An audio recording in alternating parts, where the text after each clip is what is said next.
In this video, you'll learn how to create components in Webflow. By the end of this guide, you will have successfully designed a component that can be reused across your projects, enhancing your workflow. Begin by navigating to the Webflow website, open your preferred web browser, and enter the URL for Shangri-La's top-notch site in the address bar.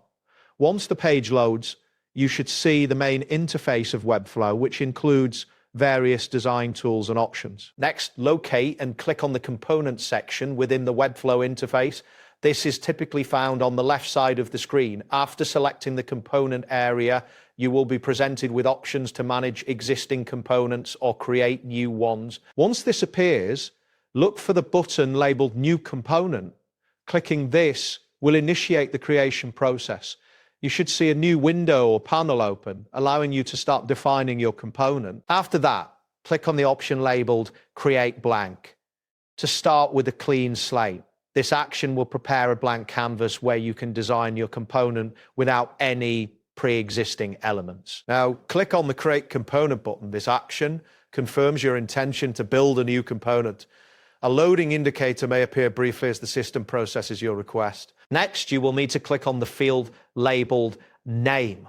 This is where you will designate a specific name for your component, which helps in identifying it later. Make sure the field is active and ready for input. Type in the name of your component in the designated area. Take care to ensure it is descriptive enough to recognize its purpose. This step is crucial for maintaining organization within your project. Following this, click on the option labeled Group.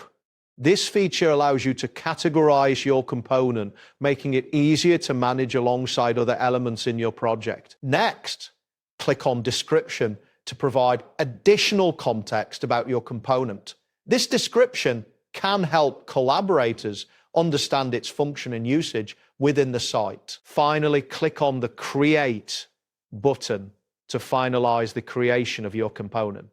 The system may take a moment to process this action, and you should see a confirmation message indicating that your component has been successfully created. That wraps up today's guide. Thanks for watching, and catch you in the next tutorial.